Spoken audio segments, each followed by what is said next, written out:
I do want to kind of close up the life story part of these interviews.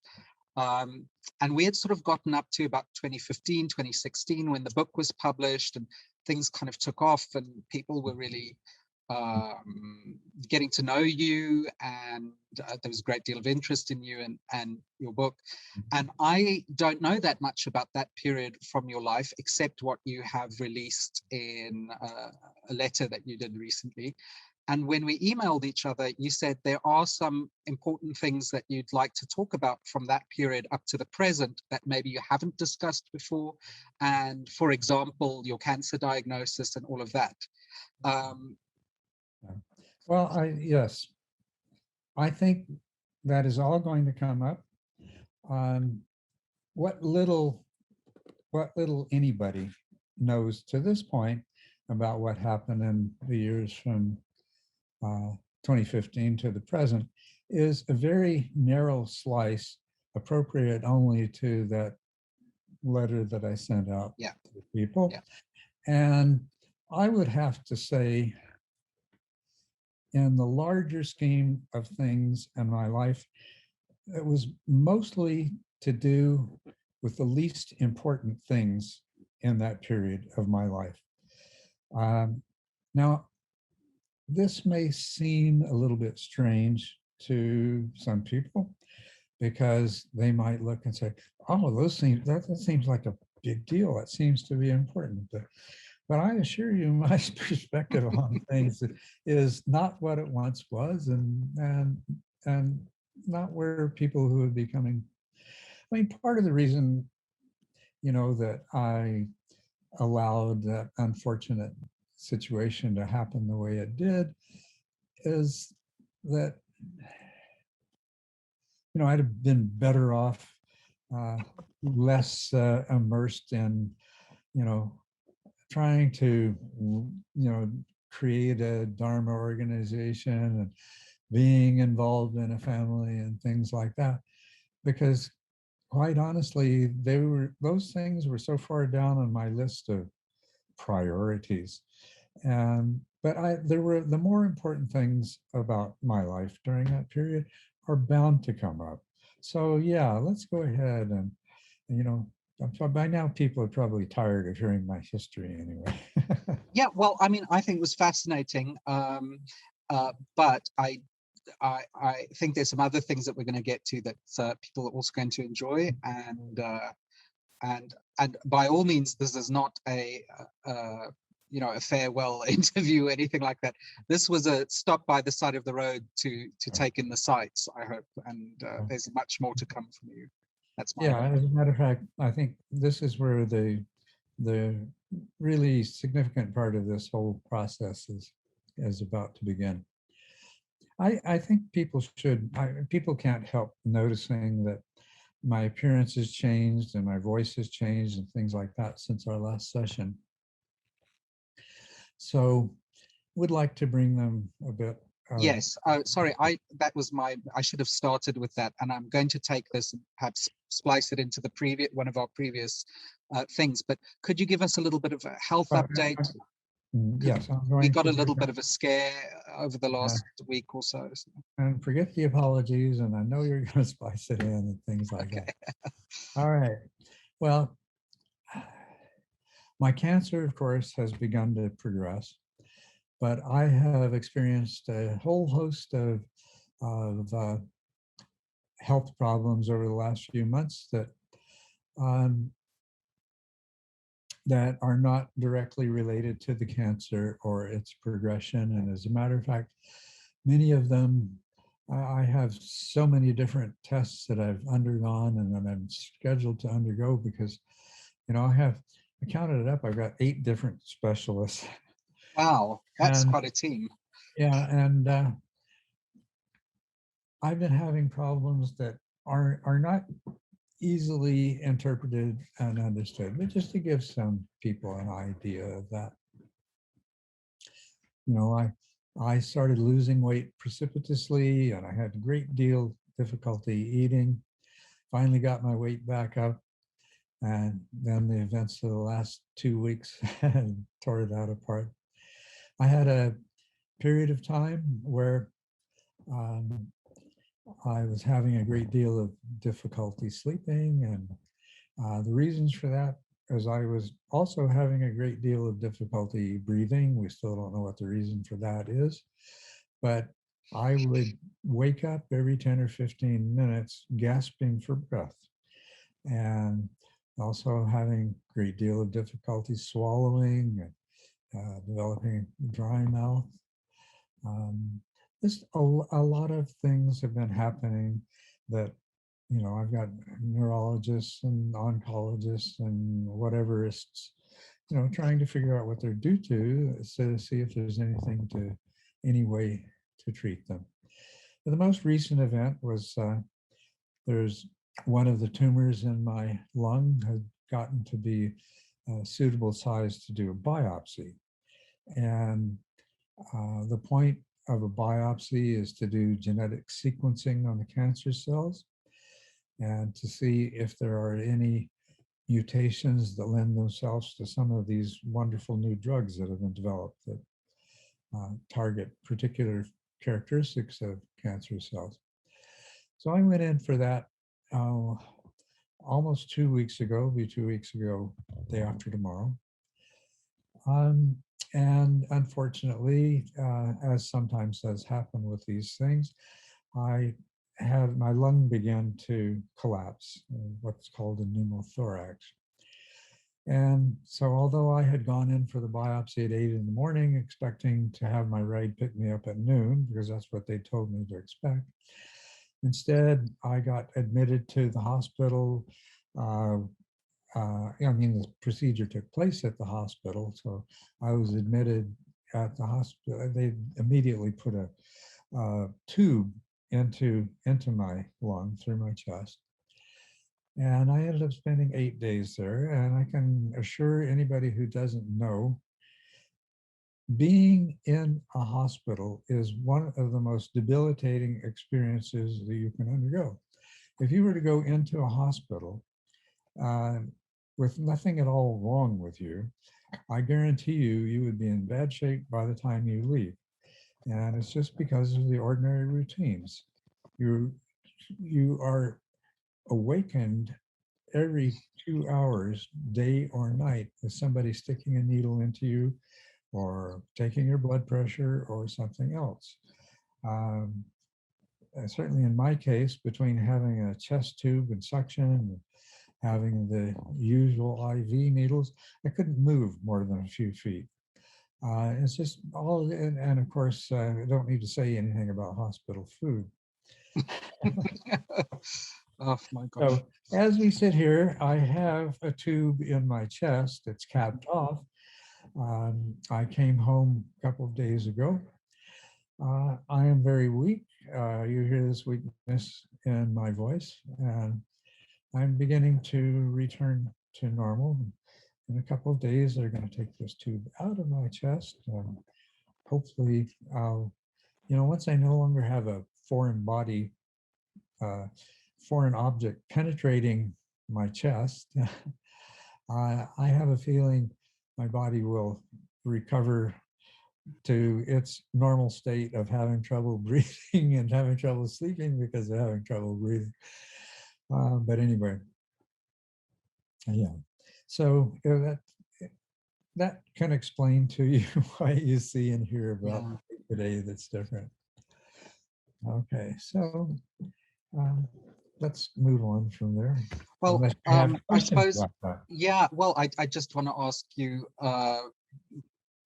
sort of apart from the pneumothorax, which it seems like you said you're recovering from that now, but what is overall the state of your health, because you're still dealing with a cancer and all of that? Is it relatively unchanged compared to before this happened, or is just want to know how you're doing, I suppose, going forward? Yeah, well, nothing has really changed to do with cancer since before this little episode in the hospital. But, and as I said, I'm much more debilitated. I'm much weaker now. And I've lost about 8 or 10 pounds since the last time which is a lot. you saw me. Yeah, I'm noticeably weaker, and I still have the same breathing difficulties and things like that.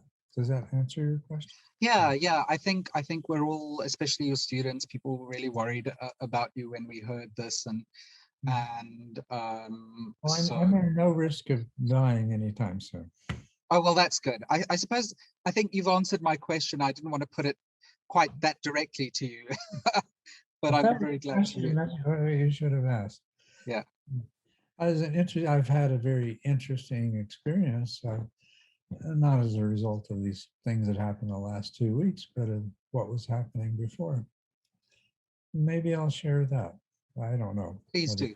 I'm interested in that.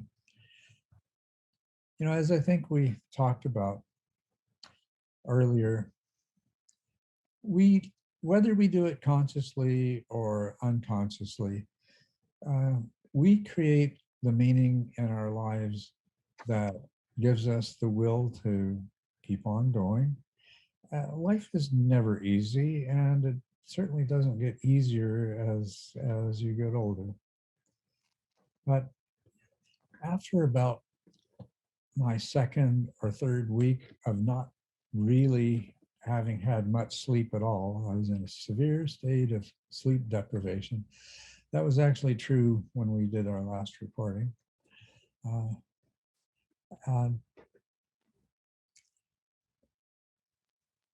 If you can imagine spending night after night, waking up every few minutes, gasping for air. And this may be one of those things that people that might not understand, that awakening doesn't change, but anybody who's ever been unable to breathe will know that there is a sort of panicky feeling that comes from so deep in this embodied mind that, you know, it doesn't matter how awakened you are, you're going to feel that. And night after night, waking up with that feeling every 5 or 10 or 15 minutes, you know, so I never entered a state of deep sleep. It wasn't possible. You know, at 3 in the morning, and if this was the first or 15th time or the 20th time that it happened, that would be one thing. You know, it's just drowned in equanimity. But I don't know how many hundreds of thousands of times this had happened, you know, night after night. And that visceral, panicky feeling is there. And the level of discomfort, and I'm not going to use the word suffering because there's no second arrow in this or anything else, but that level of discomfort wears you down. And like I say, it doesn't have anything to do with awakened or not. It's going to wear you down. And it brought me to the point of just really, the question appeared very starkly and clearly in my mind. At what point is it not worth continuing? And I don't know if you can imagine 3 a.m. this happening for the 15th night in a row, and you haven't really been able to sleep. I mean, you can enter into some interesting, deeply restful states in meditation. And of course, I had done that. But there are physiological needs of body and nervous system, and, you know, that I really felt that depletion. And so if you can imagine, like I say, it's not the 15th or even the 50th time that this has occurred, and you drain more and more. And this question of, well, at what point do you say enough's enough? And it was a really interesting experience for me. I learned a lot from just thinking about that and having it. So, I basically trained the power of Vipassana on that to investigate that. And it was such an illuminating thing for me, really. Because I could see this is really the ultimate reason that anybody lives or dies. It's basically when that élan vital, when that will to live um, is outweighed, is outweighed by just uh, that grinding, draining. Your resources become drained more and more deeply.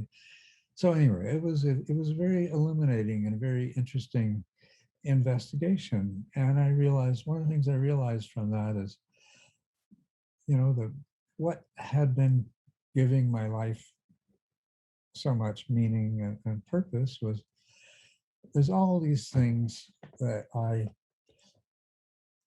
know and understand that I so very much, I see everywhere I look, I see people, you know, um, they need to know these things. And even those people that know that and are pursuing that, their minds are so filled with misperceptions.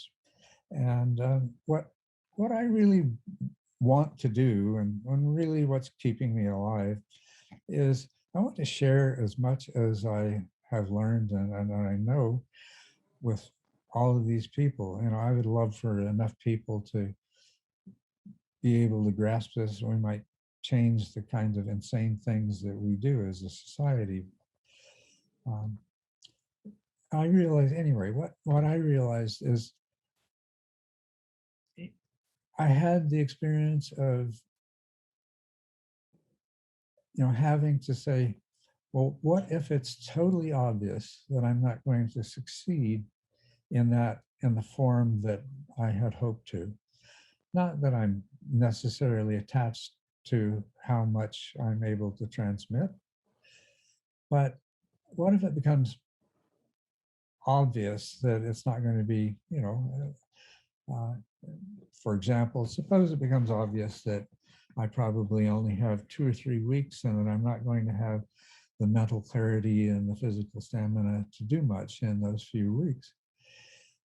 I realized I needed some more short-term and immediate reasons for continuing on through each trying night and getting up in the morning to meet the world with the same enthusiasm that I always have. That having these kind of long-term goals that might very quickly become attainable was not sufficient. And well, so I've decided to do a lot of things like what we're commencing today with these interviews. And I think it'd be wonderful, Juno, if we could do more of these more often. And if I know it's time consuming and challenging because you're not an audio tech, but audio video tech, even get somebody to help you. Um, this is a vehicle for me to begin sharing some of the things that I want. Yeah.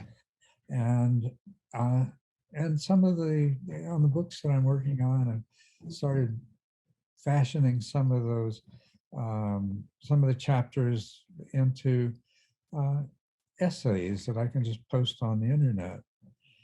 And I've been such a loner, and with the pandemic and all of that isolation, my personal isolation has become very extreme, uh, to the extent that one of those bleak nights when I realized I may need to go to an emergency room, I realized I didn't know anybody in the entire Tucson metropolitan area that I could call on, and that I would, I'd have to dial 911 and get an ambulance. My concerns and compassion for people in general I really need to have people in my life that I feel the same concern and love and compassion for. That's one of the kind of things that, it's very easy. We haven't really talked about what awakening means, but it's very easy for someone who has a certain degree of liberation and freedom to ignore all of that and to not have that. In my case, to let it all fall away without even noticing. But it's also not honoring if we do that, we're not honoring our humanity. Uh, we're really not honoring those people who would like to be close to us. In a way, I would say, as a result of those 3 a.m. contemplations, it's funny that people make this big deal about the dark night. Yeah, that was my dark night, I guess. But in those 3 a.m. contemplations, I would have to say that they led me to a kind of realization or insight that I didn't have before. And so, as grueling as this has been, once again, like I told you, everything creates opportunities, right? So I'm a little bit more liberated than I was before, maybe a little more human than I was before. And I'm maybe going to be able to do a little bit more for the rest of the inhabitants of this world than I would otherwise have. So Culadasa, that's incredibly moving to hear those words from you. And I would like to say, on behalf of all your students and the people that care about you and love you, whether they've known you only through your book or through the videos or these interviews, or they know you in person, I want to say thank you so much for your compassion for us. I really mean that. Thank you for your compassion. Don't thank me. It's not something that I could possibly choose or not choose. Yeah. By the way, one of your questions that I know you're going to ask is this kind of nonsense about awakening and compassion and some of the other dimensions of being orthogonal to each other, and they are not. They are not. But they're also not parallel either. They're, I guess you'd say tangential if you're going to continue using geometric metaphors. Lovely. Because I've heard so many people, and I think we'll get into that a little bit more in depth in a future episode, but there's been this kind of explanation that people have given where they're like, no, these are two completely different aspects of your development, and it just doesn't make sense to me. And even with my limited experience in my practice, I go, no, as one develops, the other one develops. They're not exactly in the same stream, but they are connected to each other. And it didn't make sense to me at all that people are saying they're completely independent of each other. Yeah, and that's total nonsense, because there's absolutely nothing in all of suchness that is totally independent from fair enough anything else. But in the more immediate sense, I think any lay person who's ever been told by Ken Wilber or Daniel Ingram or something else that something has used the word orthogonal, I'd like to advise somebody everybody to realize that this is complete hyperbole, and what it is hiding is an attempt to totally discount and ignore one thing in favor of another.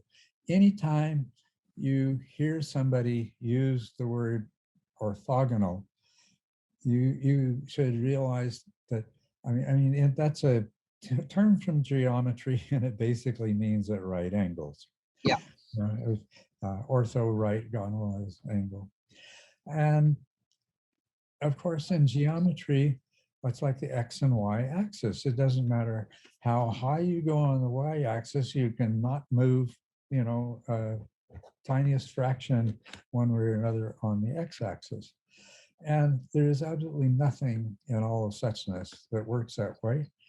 Orthogonal is a way of discounting something that you want to discount as extremely as possible so that you can yabber on and generate papancha about something that you favor.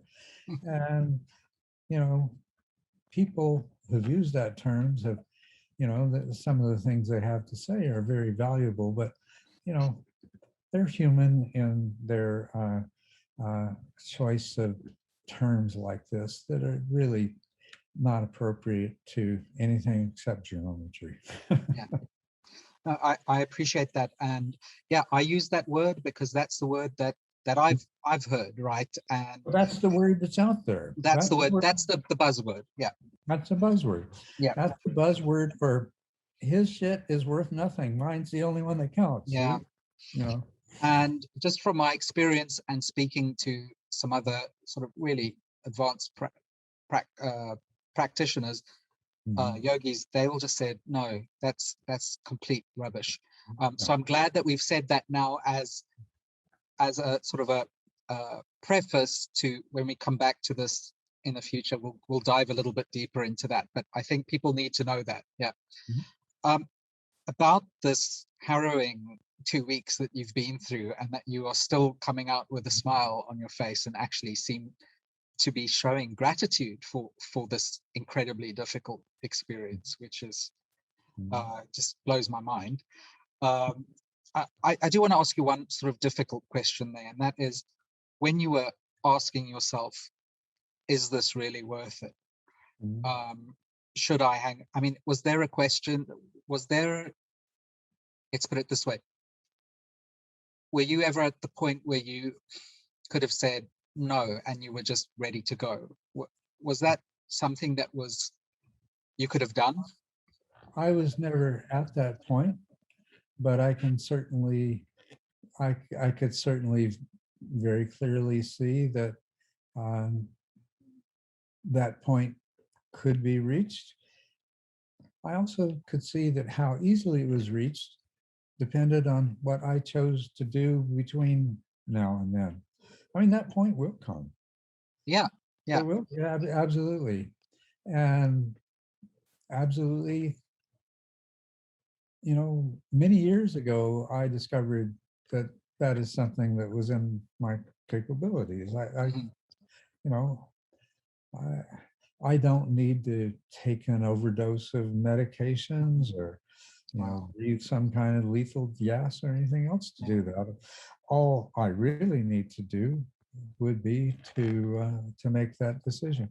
As a matter of fact, if anybody wants to understand these things more deeply, one of the most meaningful suttas in existence is from the Theravadin canon, the Pali canon, is the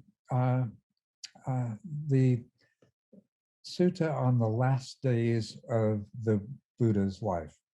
That is the Mahaparinibbana Sutta.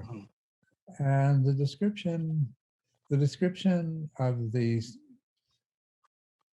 that sutta describes in much more detail than probably most people realize the Buddha's journey on exactly the same path that I have been and will continue to be traversing.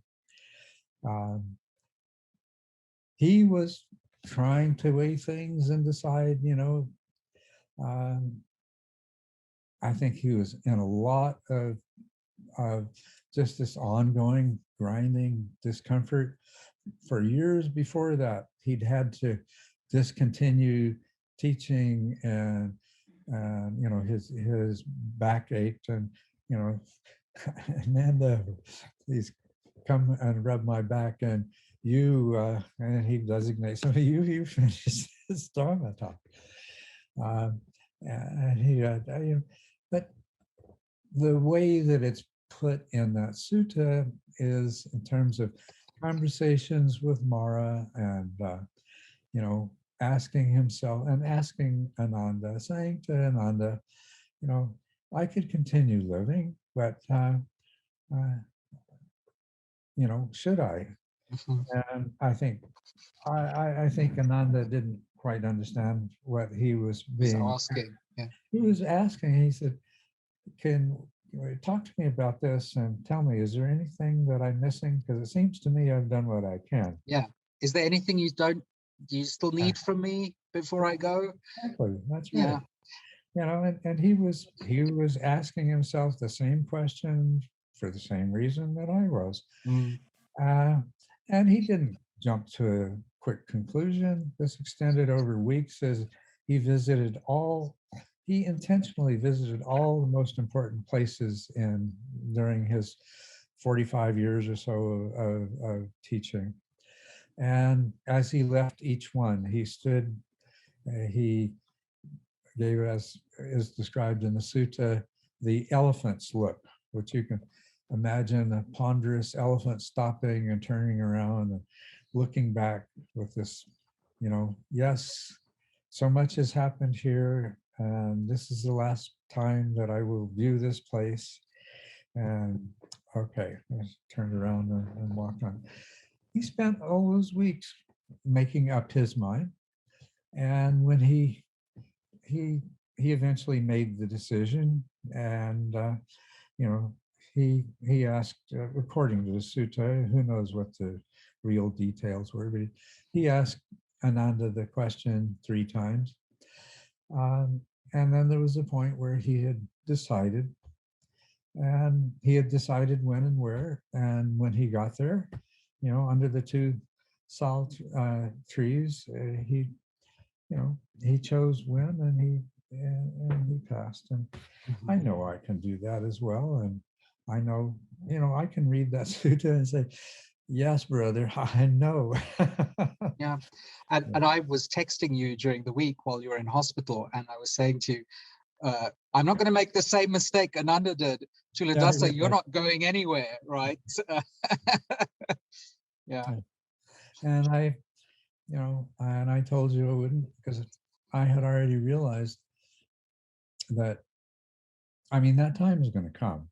Oh, sure, sure. That time But is you are going. not doing the elephant look yet, right? Not doing the elephant look yet. And in the meantime, I realized there is a certain dynamic there that I can't control in the moment. Sure. Uh, to the degree that I want to have the resources to, not be trapped in the moment, is depends on what I do and the concerns that I allow myself to develop in the meantime. And I set to work on doing those things. Mhm, mhm. Um, Well, like I said, that I'll tell a joke that I heard someone say to a friend of theirs when he was quite ill. He said, "If you die, I'll kill you." So you're not allowed, Chuladasa. But I mean, it's quite a remarkable thing that you're saying that if you decided mm, I'm ready, like it would be a choice that you would make, not necessarily that it would happen to you. It would be, yeah. yeah. Well, it's not entirely a choice I can make. A choice that I can make today and tomorrow and the next day and the next day is to create the circumstances so that it will be a choice for as long as possible. But there's always that point where it's no longer a choice, Mm. you know. And it wasn't just Ananda. The Buddha was deeply introspecting all of that time. That's what the encounters with Mara and the things that he said with Mara in that sutta are about. But there does come a time when it's not really a choice anymore. Yeah. Uh, you've made your choice incrementally in advance. Mhm, mhm. But not to, well, I'm putting a very too fine a point on it perhaps, but if you decided that, okay, you're done, you said you wouldn't need to inhale poison gas or take an overdose or something, that is, you would be able to end your embodied life as such as it is now. It's just, it is the ultimate act of acceptance and surrender. And I've, acceptance has become so much a part of my life that this is not something that I need to aid with a bottle of pills or against or something. Understood. Like that. Okay. So we are going to come back to this issue when we talk a little bit about what Sure. Awakening and meditation can do in terms of helping us deal with serious chronic illness, with impending death, with health issues, mental and physical. But I think this was a really important perhaps foretaste or foreshadowing of that. And thank you for being so candid with it, because it's a difficult subject for most people to talk about. And I'm always worried that I'm going to be intruding into, territory that isn't suitable to talk about from, at least that I'm going to be asking you to talk about things that perhaps you don't feel comfortable talking about. Well, there is absolutely nothing that you could ask me that I wouldn't be happy to answer. The only thing, and I'm responsible for this, is there are answers that I don't want to give because of the effect that they would have on other people. Yeah. But I have absolutely nothing. I haven't had for so many years anything at all that I have any need to keep private or personal. Thank you. Yeah. I mean, even some of the things that I should have told people a few years ago, my only reason for keeping those quiet for years was my wife's sincere need for that. And and then there was another year where I was told very clearly by lawyers that I couldn't say a word about anybody, including my sons. So well, I appreciate that, Culadasa, and I do think this is quite an unusual set of interviews that we've been doing, because I've not come across people who have been so willing in your position, really advanced practitioners who are well known, being willing to talk so openly about not only the good, but the very difficult and the very bad, right? So with that in mind, are you happy for us to go and start wrapping up the last 5 or 6 years, and then we'll get into all the other juicy stuff that we've talked about now? And I sort of give the floor to you, whatever you feel you want to talk about in the last. Let's get into that juicy stuff. The last 5 or 6 years, like I say, I'm pretty sure that they'll take care of themselves in the process. Okay, fantastic. Okay, so sorry, I misunderstood there. Let me just make sure, because I actually made a document to make sure that I'm going to. So one of the things that you had said, though, in your email to me was that. Sorry, I'm just quickly checking my document here.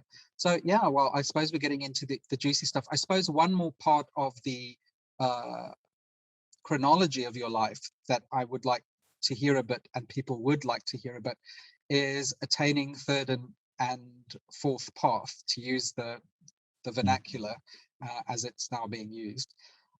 Could you talk about when that happened, how that happened, what you did to make it happen? I think a lot of more advanced practitioners who feel that they've had the stream entry experience, or whatever you want to call it, are kind of, well, what do I do now? Well, that's one of the things that I'm writing about, is there is not in existence that kind of guidance. And there's, like I say, several several donkey loads or train loads of misinformation that the most likely effect that that is going to have is to steer someone in the wrong direction. What would you like me to talk about? Stream entry to second path? Yeah, I think there have been people who have had this stream entry, and then what I've heard them say over and over again is, but what do I do now? And so I think of course, you're writing this book about it, but perhaps you can summarize some of the most important things that people might want to know who are at that position to keep going so that they can continue having the path attainment. Well, of course, it is going to take a book like the one that I'm writing to really provide the kind of information I want to. But yeah, I can. Well, I could can, we start again, as always, with your person? Yeah, that's what I was going to say. I'll just talk about my personal experience of it, and keeping in mind what I'm going to describe. The chances of it being too similar for any other person are fairly small. I suppose there are enough people in existence, and hopefully someday enough people making a transition from first to second path and beyond, that there will be similarities. But I just want people to understand this is not a formula. This is not a map that you have to follow in the wilderness. This is an account of what happened along my personal journey, and I'll try to tie it as much as I can to the to the 10 fetters and the 4-path model and things like that, because it does also to some of the other practices that are so sorely misunderstood, but their original purpose became quite obvious to me in the process of this, because they were the most powerful instruments. So, I had, on first path, I'd gone through this rosy period, the afterglow, which, because of the amount of pain and suffering that I've had in my life previously, was probably went on a lot longer than it would for many other people. It went on for over a decade, more than a decade. But anyway, my life was so much better with the new resources that I had available to me, and fundamentally the shift in perspective that is associated with first path. That it was hard to find the same motivation. I mean, I never lost the motivation to go further, and I never lost the desire and the intention, and I never ceased working. But there was a period of time where basically just enjoying this whole new way of being so thoroughly. Yeah, that's it. I was too busy enjoying this new way of being to really, go at it the way that I should. Also, there was wonderful changes taking place in my life. But so as a stream entrant, that's the time when I decided to take an early retirement, no pension, and jump off the edge of the cliff into the unknown, move back to Arizona, which I'd always intended since I left as a child.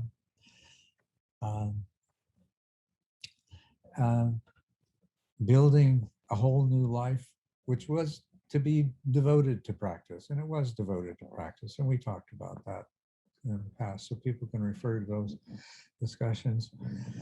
I was busy building a new life and moving on, enjoying the fruits of the phala of stream entry.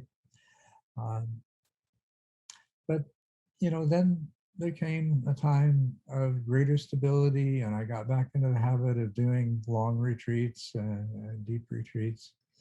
And it was in one of those deep retreats um, that I received the most incredibly valuable advice uh, that led to second path.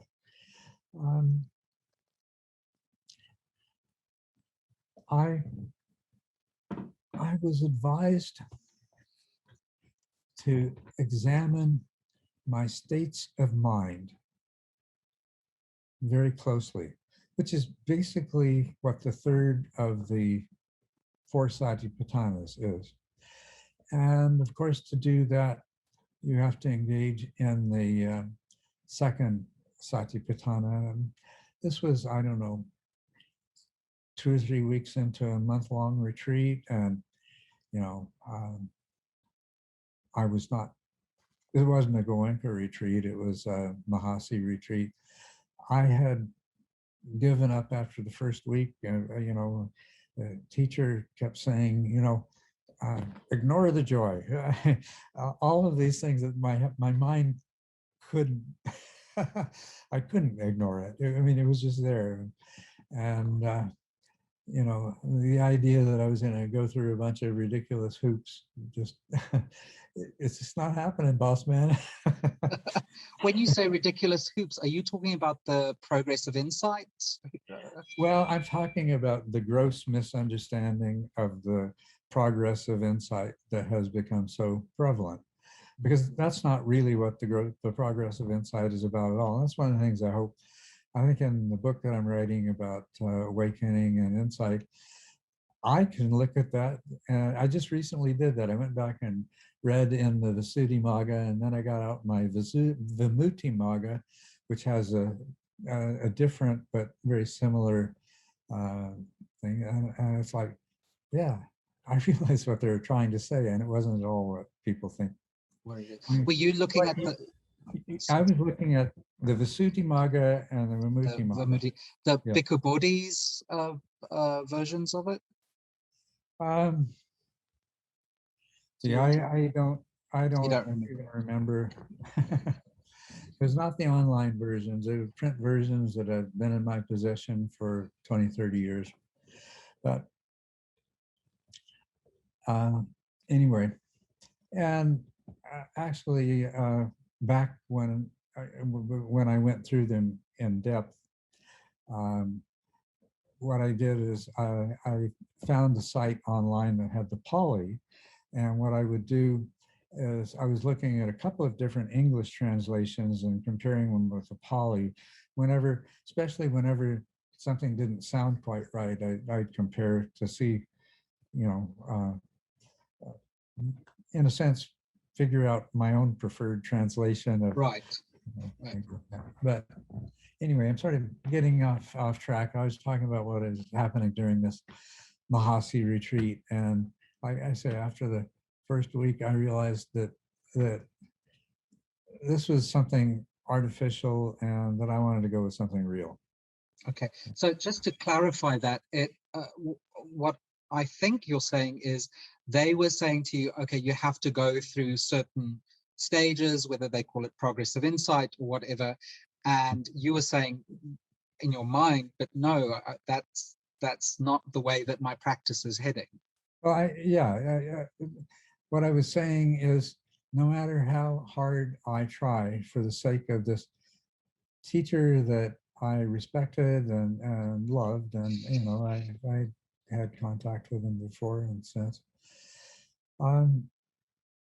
It was to have done that would be very unnatural, and I'd be coercing my mind to create something that, it wasn't there. And I just, I before I'd ever come into that retreat, I was already aware of many of the problems with the progress of insight as totally reinterpreted by Mahasi and people since then. I hadn't ever given them a lot of attention before, but I was aware of the problems. And I was quite willing to go beyond those problems. But the instructions of this, he was very high up, actually right next to, oh, his name just slipped on, the guy that was the acknowledged successor to Mahasi himself. I can't remember his name either. I'll have to look that up. Anyway, this teacher was pretty, he was pretty strict and by the book and things like that. And I did my best. I would never go into a retreat with any intention other than to do my best to follow the instructions. But I just, at some point, I realized this wouldn't be real. So anyway, I went ahead and went into deep samatha, and then there were two teachers on this retreat, and the other teacher gave me the advice to, as I say, to examine in depth my mental states moment by moment, literally moment by moment. And so what I did was to proceed into the second and third of the Satipatthanas. Now, the first Satipatthana is mindfulness of the body, in the body, as the body. And of course, the first four stanzas of that, which are also the same first four of the Anapanasati and the Kayagata Sati and a couple of other suttas, they're all about the basics of practice, meditation on the breath. And, when he breathes in a long breath, he knows he breathes in a long breath. This is the practice of connecting, and then experiencing the whole body. He breathes in, thus he trains himself, so forth. That is doing the whole body breath meditation, and also spontaneously leads into a light jhana, which is by the by. But the second of the Satipatthanas is the mindfulness of the feelings, pleasant, unpleasant, and neutral, dukkha, sukha, and nidukkha, nisukha. And I already knew that I'd already done this practice many times long before, and it was naturally what I'd always learned was the best preparation for moving into the third Satipatthana. But I also not appreciated until then just what the significance of that could be. The third Satipatthana is mindfulness of mental states as mental states. And maybe that requires a little bit of explanation. Yes, please. We're talking about sort of global states of your mind, which are constantly shifting and changing as new data comes in from the outside. But even when you're in deep meditation, there are constant shifts that take place. Now, the way it's described in the Satipatthana Sutta, the examples are given in terms of basically meditation parameters. Is there more distraction or less distraction, more restlessness, less restlessness? Is there more dullness, less dullness? Is there greater clarity and mental power? Is there less mental? And so on and so forth. But, to do nothing but be mindful of whether there's more or less agitation and distraction, and this is something that any serious samatha practitioner would have learned to do back in stage 4, stage 5. It does sound a lot like connecting in that sense. Well, it is. It's the next step. It is part of connecting, as I presented in TMI. Yes, it goes beyond the long breath, short breath to states of mind. Yeah. yeah, to states of mind, relating them to the breath as a kind of, it's still breath meditation. It's not a meditation on states of mind, but now you are training your awareness, your It is, mindfulness to be sensitive to states of mind and how they shift. Because what you'll find doing that as a doing connecting as a that level of connecting as a breath meditation is that your mental states are constantly changing. You yes, will come to understand what a mental state really is. It's, that it's a global shift in your mind that is going to affect many different parameters of what happens in your mind. So that was the practice that I was doing. And rather than uh, the second satipatthana on feelings just being a very appropriate way to sensitize the mindfulness and awareness in preparation for moving to the third satipatthana, I made that very much a part of the third satipatthana. And there was this growing realization, went through some fairly distinct incremental stages of aha, and then, oh yeah, that too, and things like that. But ultimately, at the end of this process came this realization that, yes, there are very few moments in which the dukkha is completely gone. And that there's many where there is sukha, and the sukha may be very strong, but it's still there, right? And a mental state where there is more dukkha and a mental state where there is less dukkha, they may be, as far as I could discern, identical to each other in every other way. But at the same time, they were totally and starkly different just because it was more dukkha in one and less dukkha in the other. So that was a wowie zowie realization. And then, of course, I now had to focus my vipassana onto that. Well, what is this all about? Just go into that focused state of attention, just wide open receptivity, and let it tell me what it had to tell me. And sure enough, told me exactly what the Buddha had always said it would tell me, that if there's any dukkha there, there's some craving and self-clinging there. And that was another whole wow. I mean, yeah, it's obvious. Why did I have to do this meditation? Why did I have to wait all these years to understand this? I mean, I'd read that and heard that over and over again so many times, and I was so sure I had understood it. But now it was like my eyes are open for the first time. Ah, yes.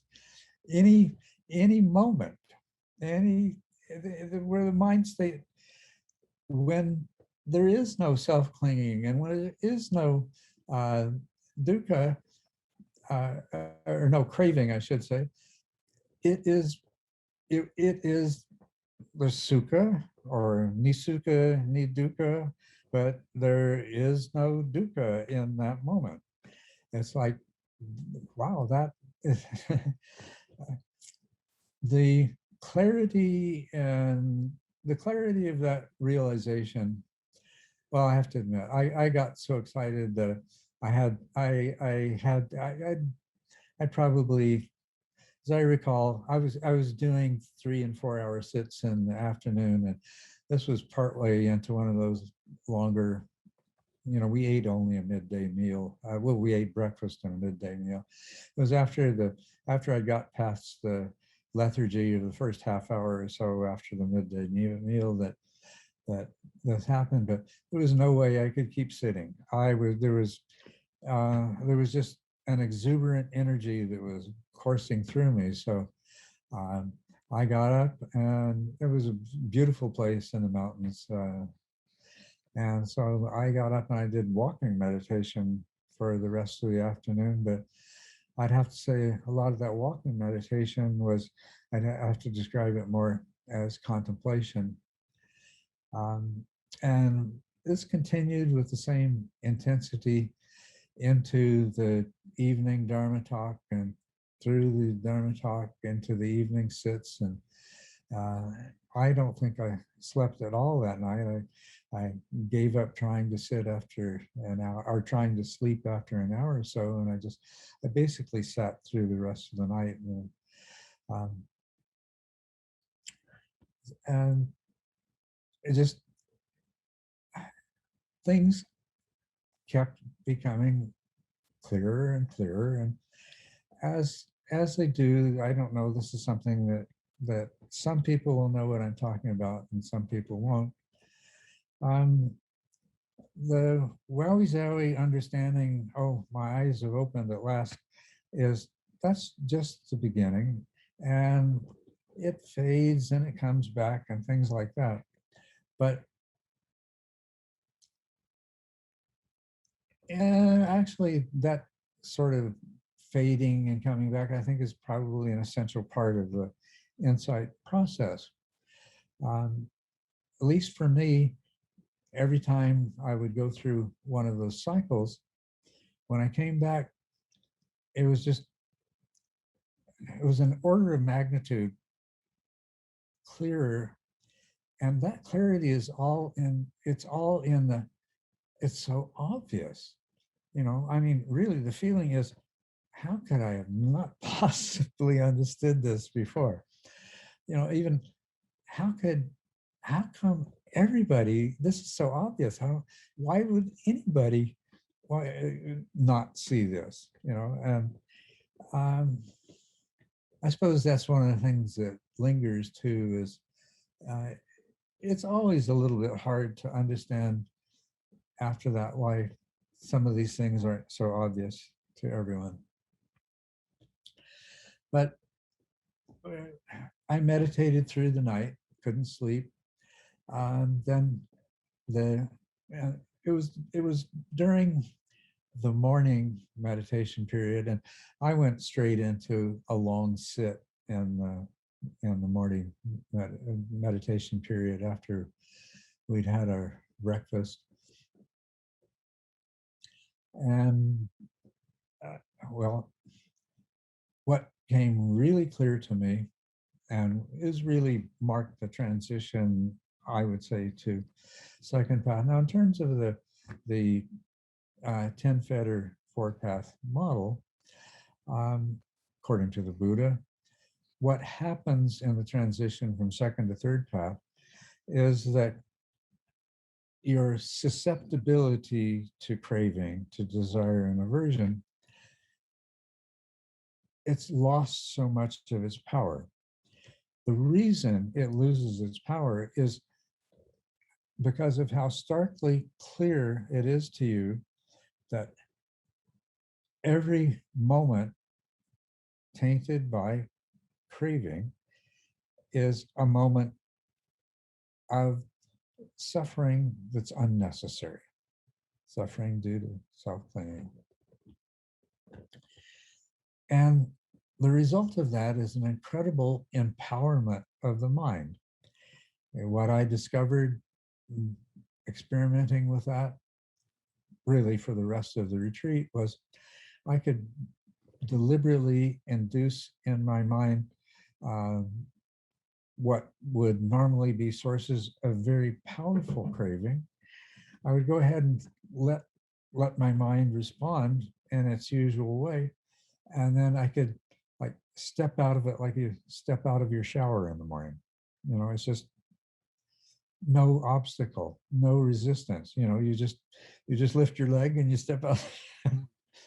And I went back and I talked to the second teacher who had inspired me to do these second and third satipatthānas, and received confirmation of that, which at this point I didn't feel like I really needed. But on the other hand, part of me felt like I did really need, because I had long ago learned how easy it is to deceive oneself.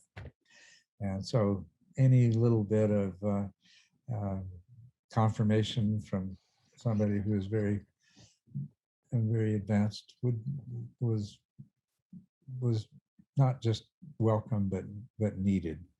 Okay, I don't know. That was, well, let me tell you, when I went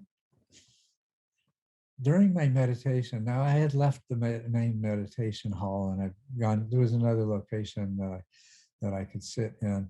So there was only one other person who was meditating in that. I just, I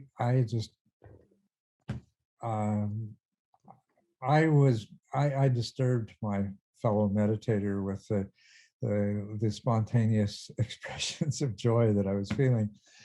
Then when I went down to the dining hall for lunch, I was standing in line, patiently waiting behind all of these people who were, taking about a minute to take one spoonful of rice and put it on their plate, and then take another spoonful of lentils and put it on the rice. Because they were trying to do it mindfully?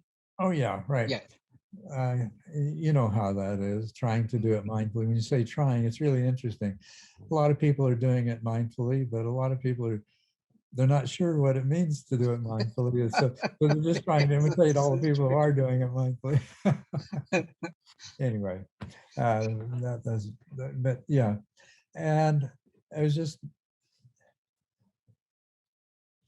the realization I had just imbued everything, no matter where I looked, no matter who I looked at. You're not really supposed to be looking at other people. Yeah. But, rules be damned under the circumstances. And it all was so amusing that eventually I couldn't contain myself. And here in this room with total silence and people moving so gradually and everything, I just burst out laughing and I had to go outside. And I got control of myself and I went back in, became very somber again, and got my rice and lentils or whatever it was we were eating that day. I was just picking that up. I don't remember. But had my lunch and proceeded to do another long walking meditation that afternoon. Anyway, the important things about this is, I would still, the very nature of what marks the transition, if you know what marks the transition from second to third path, or no, first to second path, and it really is insight into suffering. It's insight into the second of the Four Noble Paths, or sorry, the second of the Four Noble Truths. It is the most profound insight into dukkha and the nature of dukkha and how dukkha is rooted in craving and self-clinging. And of course, what really, there are many different ways that you could arrive at that insight, but it should be obvious, I think, to any of our listeners who are acquainted with the Dharma and the Four Noble Truths and the 10 fetters, that of course, if this was the purpose of the intended purpose of the second and third Satipatthanas. The fourth is the mindfulness of dhammas as dhamma, as mental formations, as the content of mental states. And what the Buddha said about that is anyone who practiced the four Satipatthanas consistently for 7 years, no 7 months, no 7 weeks, no even 7 days, would become at least a third path, if not fourth path practitioner. And won't go into it now, but with the other transitions, it really becomes clear that why he said that about this particular four sets of practices. And I do have to advise people that this is not something like you go through it and sequentially and you're there. It's like you spend a whole lot of time on the first Satipatthana, and maybe as a part of that or intermixed with that, you spend a whole lot of time on the second and third and fourth Satipatthanas, and you develop facility with it so that you have those skills when the time comes. But that's really what makes this the four Satipatthanas something is so powerful that at the end of that sutta, the Buddha says, hey, you do this even for as little as 7 days, and I can guarantee you that he means if you've already attained Satipatthana and developed Vipassana, do this for just as little as 7 days, and you're going to end up being at least third path, if not an arhat. But of course, how could anybody know that until they'd had that experience? But of course, there are other ways, and if you think about it, you'll recognize that there are a lot of other ways that you could arrive at those same realizations. Those people who are in severe physical pain are those people that are even say they're in prisons and concentration camps. Viktor Frankl experienced that realization through suffering, in Auschwitz. So there is uncountable ways that you could make that transition from first to second path. But I had the good fortune to be guided in one of the ways, which is actually documented by the Buddha himself. So it's like an official method that you can use, right? And yeah, you could tried and tested. It's a tested recipe. That's right. Yeah. So we're at the end of our time for today, and once we finish recording, I'll talk to you about meeting perhaps more regularly if you're available. Sure. But the second path, attaining second path, to use your metaphor, I like metaphors, so to use your metaphor of stepping out of the shower, the thing that was bringing you so much exuberant joy, was it that, it sounds to me like it was that realization that, people think they're in the shower and they think they might be drowning, but then they realize, hey, I can step out of this anytime I want to, and if I want, I don't ever have to step back in again. And even if I do step back in again, I'm not drowning, I'm just being showered. Right. Is that, have I sort of taken that metaphor correctly to what the real realization was there? What was it that you really realized? That was most definitely an important aspect of that realization. But a lot of it is just, it's that clarity of understanding something.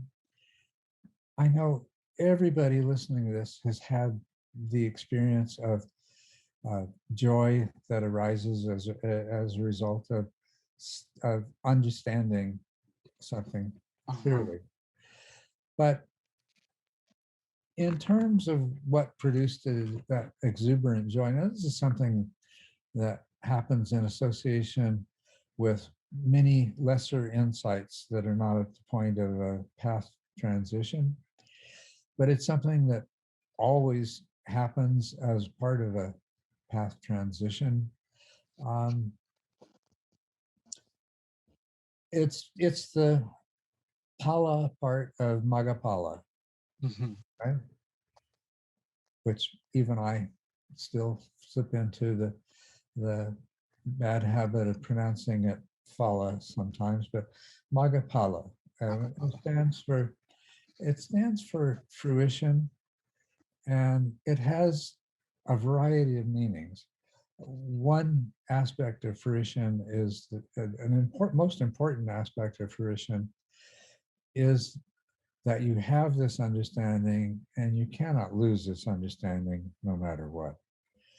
But the other is this joyful, exuberant happiness, uh, which is also the intensity of that is going to vary person to by person.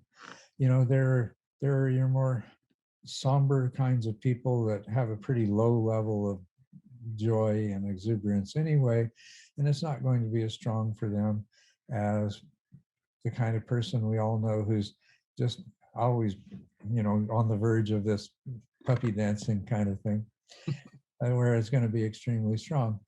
And it's what I've come to recognize through so many different meditation experiences, uh, is just the way the mind totally unifies around this around this depth of understanding that is a part, it's a part of the path transitions. And so it's, you know, the maga, the moment, is not necessarily discernible. What is obviously discernible is this clarity and unchanging shift in perception is the fruition, the pala, and the other part of it is this joy that always accompanies it. But this happens in so many other ways with ordinary people in daily life, and also in many different ways during meditation that doesn't involve insight. And I've come to recognize that anytime there's a substantial unification of mind takes place, there's going to be this joy. And of course, there are few things more unifying for the mind than a breakthrough in understanding in the form of insight. And so that's also why many lesser insight experiences will also produce this kind of joy. And it's also what tricks us so easily into thinking that an insight experience is an attainment of insight or even an attainment of a path or something like that. But that's, like I say, it doesn't have to be at the level of path attainment to bring about a unification of mind that is going to suddenly ramp up a person's native joy level to a whole new order of magnitude. Right. So I suppose my question then, yeah, I think that was really helpful. So just to clarify, um, the joy, the exuberance, the feeling of great happiness and satisfaction um, is comes from is twofold. One is from that clarity of that understanding, like when I was at school and I finally got the algebra problem right, and I was like, oh, I get it now. Okay. And that there was that part of it. And then the other part is the joy that's produced from the unified mind. Is that That's correct? right. Okay. What goes on after that forever is that you truly have been liberated from an enormous burden. Mm-hmm. Now, you can sort of, as that becomes your new normal, because you're always, from then on, liberated, at least from that part of the burden that you shed with the last path attainment. But that comes to be your new normal. Mm-hmm. And as with anything that comes to be normal, uh, you tend not to appreciate it as intensely. But nevertheless, you're always liberated. Yeah. Mm-hmm. That's marvelous. Yeah. I mean, it's so wonderful hearing you talk about this because, I mean, this happened, do you remember the year more or less? Um,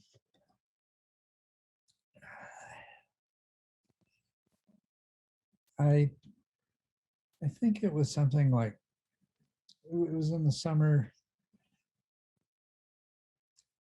I used to be able to tell you exactly what year and what month it is, but yeah, as they say, I was just talking about what becomes normal and your new normal, and you move back beyond that. Um, I'm going to guess probably about 2004, maybe 2003, maybe 2005. Okay. It's somewhere. The reason that I ask that is that, I mean, this was a while ago, but still, when you talked about this now, you were really lighting up and smiling and giggling and doing the puppy dance, as you say. I love that. So, and people are like that when they remember, oh, I remember the day that we got married, you know, or whatever. So it sounds like this is an unending source of great joy and comfort to you, even though you habituate to it somewhat over time. Yeah, actually, I'm going to try to keep that in mind for one of those 3 a.m. episodes. Wondering if I can tell myself the story of. I was wondering the same thing. Yeah. I'm not sure it would be quite the same as telling somebody else, but I'm going to give it a try. Well, you know what? It's like when I hear you say about this, I get happy just from hearing you talk about it. So, you know, and it's a wonderful, I think it's a wonderful incentive, because every time that we talk about these sort of things, I go, damn, I need to practice harder. Damn, I need to, like, this is worth it. I should keep going, because clearly there is something to this. This man who is suffering with serious health problems and all of that, he is laughing and having a grand old time talking about it. It must be pretty damn good. It is, and if nobody has any other takeaway from it, you know, definitely this is worth it. Yeah. Keep your practice up. Keep your practice up. And remember, the Buddha and Culadasa both told you, it's good in the beginning, it's good in the middle, and it's good in the end. And if you're not getting the goodness out of it, then go try something else. You're not on the right track. Yeah. Oh, fantastic. Right, let's leave it there. And I really, really appreciate that. We're going to come back again right there and carry on from that point onward. Thank you so much, Culadasa. You brought me some joy today. Just to see you smile and looking so vivacious is like, it's good for my heart, and I'm sure for your other students as well. So glad. Okay, till next time.